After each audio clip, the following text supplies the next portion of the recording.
Alright, what's going on YouTube? It's your boy Stick Warrior. We're going to do a video guide on how to become a Yu-Gi-Oh judge and how to be able to judge regionals or YCSs. So, a little bit about myself to give me some credibility. I've been a Yu-Gi-Oh judge since 2019. I've done 2 regionals. I've passed all 3. I passed the RC1 test, DC1 test, and the PC1 test for the judge program. And I've done 2 regionals. At these 2 regionals, I've only ever been appealed once, and my appeal was upheld. I would have been invited to a 3rd regional had COVID not happened. So yeah, no, most of my calls were correct at both regionals, and here's a guide on how to really become a Yu-Gi-Oh judge at some of these regional and YCS events. So first step, obviously, is to have a attitude of wanting to improve. So I know this sounds kind of cliche, but Yu-Gi-Oh is a game that's constantly evolving. So, you know, the metagame will change from time to time. The rules do change as well. So it's really a game where you gotta, make sure that you're keeping up with the current changes. You gotta keep up with the current state of the game. And it's a game that you're always learning. So really having an attitude of always learning and wanting to get better. And even as a judge myself, I do make mistakes from time to time. It's about learning from what you've done before and be doing a better job of that later. So really, would be the first step, is to have a good attitude on how to learn, how to keep on learning.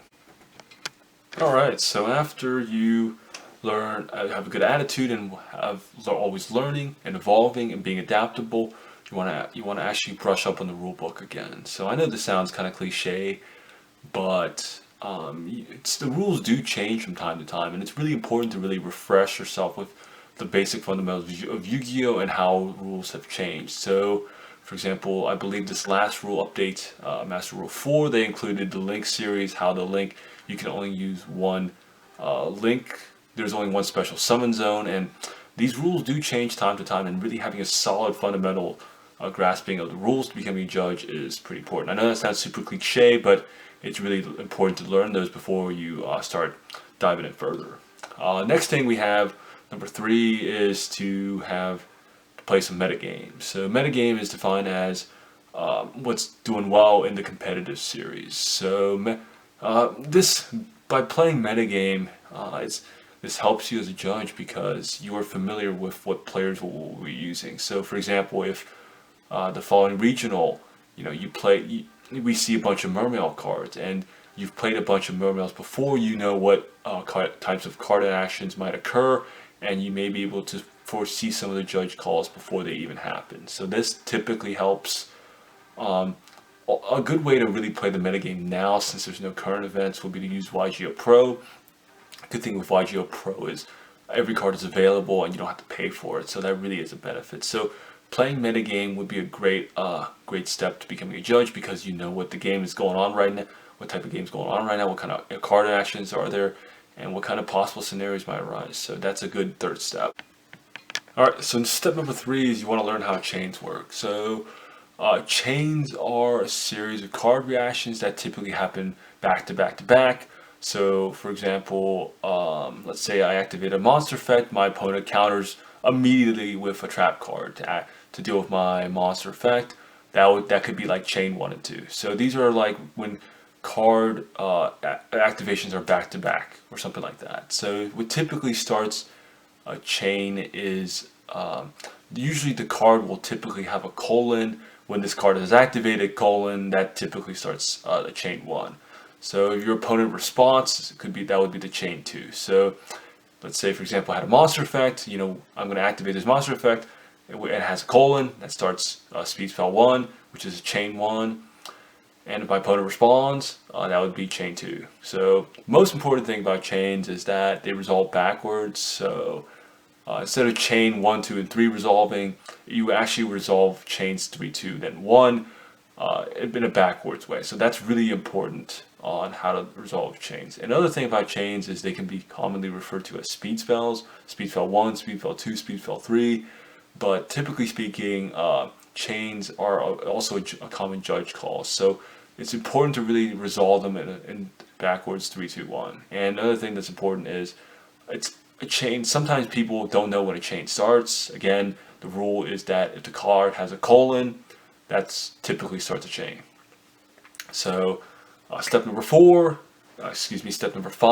is penalties. So as a judge, part of our job is to not only make rulings, but also give penalties in case of infractions. And this is how we uphold the spirit and fairness of the game. Two major things about penalties that you want to look over are major and minor penalties. So I wanted to clarify them right here. So minor penalties are penalties that are generally reversible, and major penalties are irreversible. So what do I mean by that? So minor penalty, for example, let's say you draw an extra card and you were able to clearly identify which card that you drew that was an extra, and you didn't put it to your hand or shuffle to the hand. Your opponent was also clearly able to identify what card that you drew to your hand. That card can be easily reversible by putting it back in your deck and reshuffling it, and that would just be a procedure error minor penalty because it was reversible. So a major penalty, this could be a game loss, would be if this case was irreversible. So let's say, for example, you drew an extra card and you didn't realize you drew an extra card, but you decided to keep on playing the game, and you find out later that you drew an extra card and you already played the card during the game.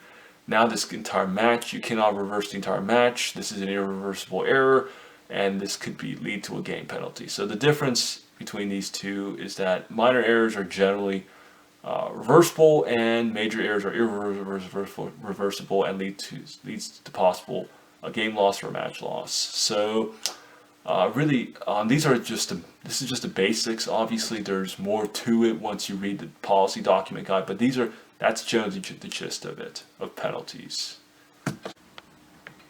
All right, so last step is to take the PC1 and RC1 tests. These are usually available on the Yugioh website. I can actually send a link down below if you're interested. I might link one later.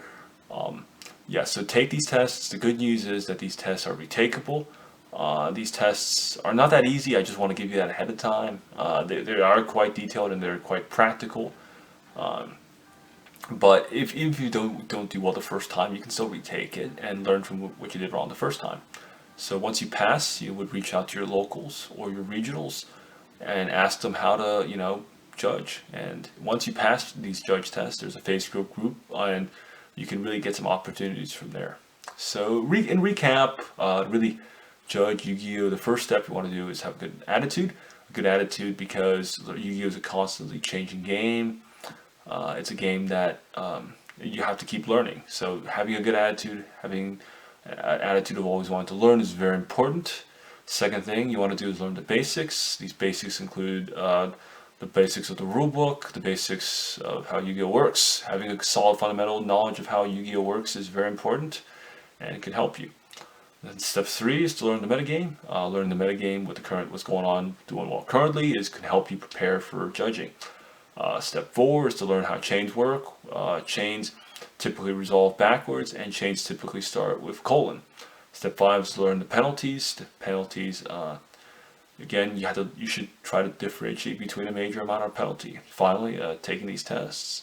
Once you pass these tests, there's usually a Facebook group available for you, and that's it. Other than that, thank you guys for watching, and peace out.